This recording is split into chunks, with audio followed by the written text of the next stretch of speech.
Hey guys, thank you so much for being here for another video. Thank you so much for being here. Today we're going to be going through the top 10 things to do in Australia in our opinion. And yes, I'm using our because Luke is back for another collaboration. He'll be coming on later to tell his top 5. I'll be doing a top 5, he'll be doing a top 5, and we got to hopefully not say the same thing. But anyway, before we get any further into this, remember to give this video a big fat thumbs up. It does help out the channel a lot and lets me know you do like this kind of stuff on the channel. And also make sure to drop a comment and make sure you suggest videos for me to do. Without further ado, ladies and gentlemen, let's get straight into this with number 5. And we are going to go with the Sydney Taronga Zoo. The Sydney Taronga Zoo was incredible when I went. It was one of the best zoos I've ever been to in my entire life. I'll throw some pictures up from my time at Taronga Zoo, but it was honestly incredible, and I loved the way that zoo is designed with the entrance at the top of a hill. The entire zoo, you're just snaking down the hill, and then you end at the bottom, and it is very cool.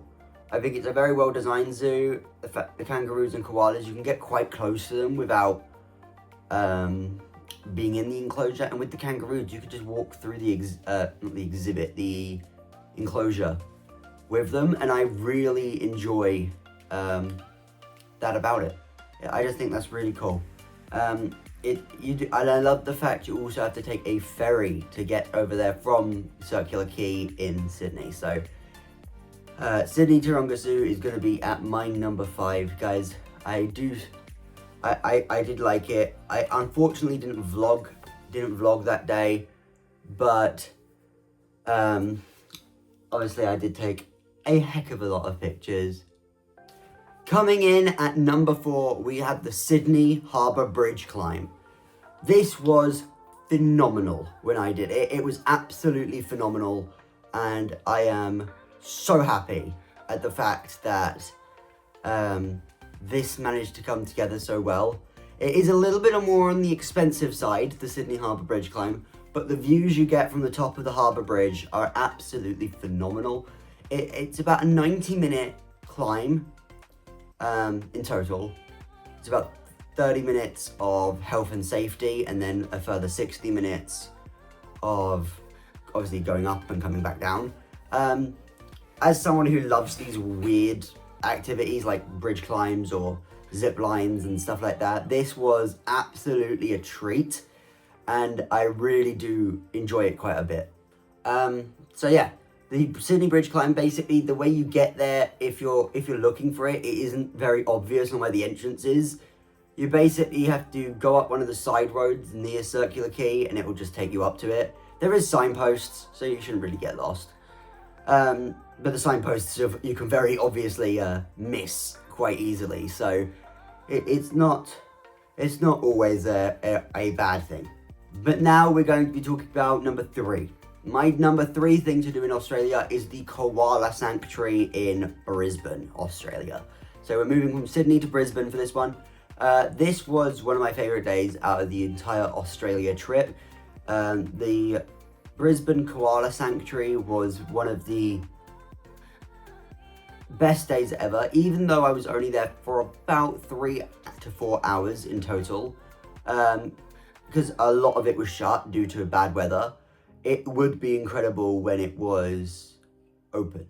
And you can do a koala meet and greet experience, which is what I did.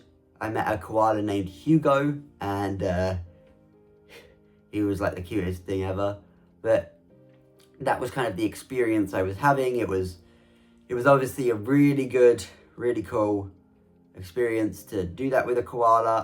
I was gonna try and get to Australia Zoo, the Steve Irwin Zoo, but unfortunately I just couldn't pull that off because it is kind of very weirdly positioned in between Brisbane and the Sunshine Coast, so it isn't always the easiest to get to, and there's no direct train around that area. You'll have to take a train past it just to come back on a bus, so it's not always, and obviously Ubering is not the cheapest either, especially around that part of Australia where Brisbane is already expensive.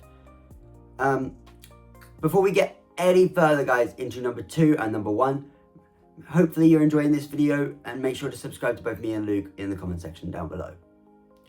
Coming in at the number 2 thing to do in Australia, now this is just a no-brainer, the Blue Mountains. The Blue Mountains were incredible when I did them. The Blue Mountain vlogs were some of the best vlogs I had, and the views you get up there on some of those ridges are insanity. They are absolutely some of the best vlogs you can get.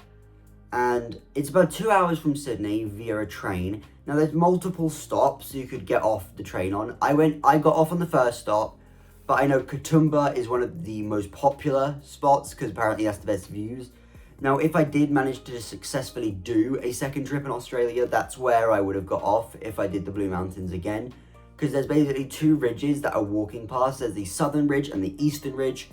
I did the Southern Ridge during my first trip, which I mean was phenomenal enough, but yeah, I kind of felt like I needed to probably do the Eastern Ridge if I did it again, which would be Katoomba.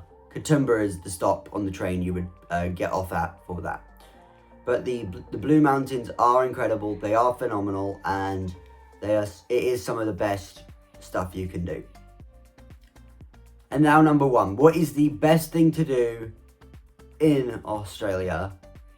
And this is going to surprise you, the beach. Bondi and Manly Beach. Bondi and Manly were some of the best beaches I have ever seen in my life. Bondi is a little bit crowded, so if you're not great with crowds, Bondi is probably not the best idea. Manly is normally quiet, it's a surfing beach, so you've got a lot of people in the water, and not so much people round over by, and not so many people over by the beach. So if you're more of a suntan person or just someone who likes to chill on a beach, Manly is definitely the way to go. Bondi is more if you want busyness, the wave, like the swimming culture, that's kind of Bondi. But let's not also mention the beach walks that Australia has are some of the best in the world. You have the entire Bondi walk, which I've done twice when I was there. That was incredible. It takes long, it's boiling hot more often than not, so but it is one of the best walks you'll ever see.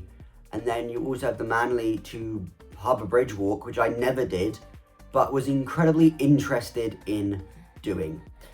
But anyway guys, that's going to wrap it up for my part. Luke, take it away, buddy.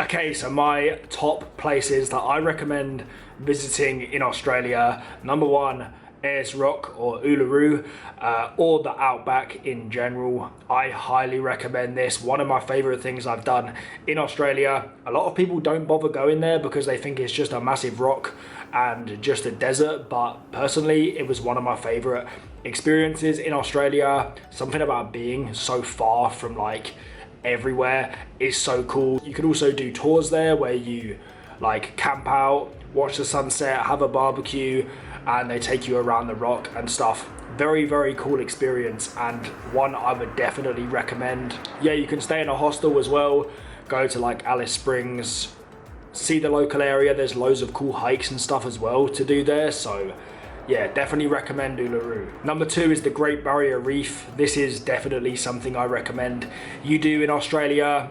You can go from various different points, Cairns, Townsville, even the Whitsundays, and yeah, this is one of them things that you have to do in Australia.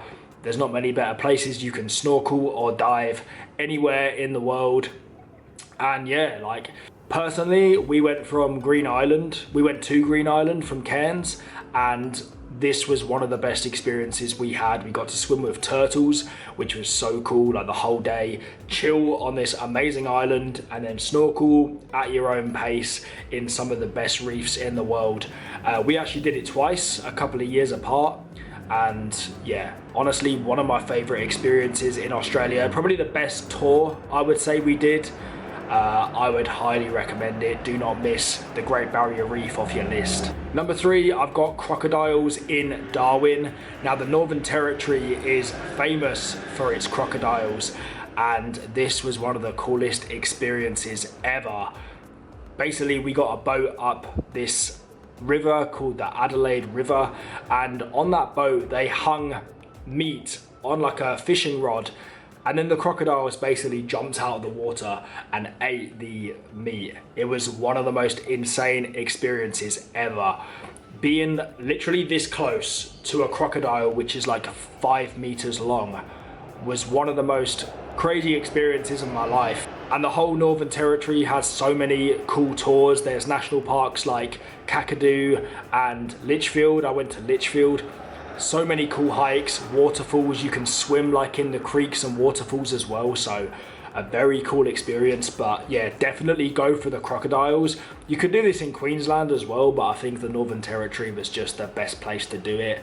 So the Adelaide River near Darwin, yeah, definitely recommend that. Number 4, I've got the Whitsundays. This is the most recent one we've done on this list, and one of my favorite places I've been in Australia. There's not many places in Australia that I think look just as good as they do on a postcard or on Google Images, but the Whitsundays definitely was. I couldn't believe how real it looked after seeing it in pictures and then seeing it in person. It almost looked even better in person. Again, you can book a tour there, you can go on a boat, you can snorkel, you can chill on the beaches, and it's just one of them places in Australia that you cannot miss off. We purposely went back to northern Queensland so we could do this trip because we just thought we couldn't miss this off being in Australia, and I'm so glad we did. At number 5, I've got Rottnest Island near Perth in Western Australia. I would say maybe the best beaches I've seen in Australia, up there with the Whitsundays I would say, but Rottnest Island is such a cool little island. Yeah, some of the best beaches. You can snorkel. We actually cycled the whole island, which was so cool. They've got little animals as well called quokkas, which are little like rodents that you can stroke, and they actually smile, which is so funny. But yeah, Rottnest Island is just one of them places that you have to go. It's a bit out of the way because you have to get to Perth first, but if you're in Perth, definitely go to Rottnest Island. So they are the places that I recommend you visit the most in Australia, and yeah. Thank you guys so much for watching this episode here. If you'd like me and Luke to do even more collaborations, give it a big fat thumbs up and drop a comment down below. Without further ado, guys, thank you so much for watching, and I'll see you next time. Peace out.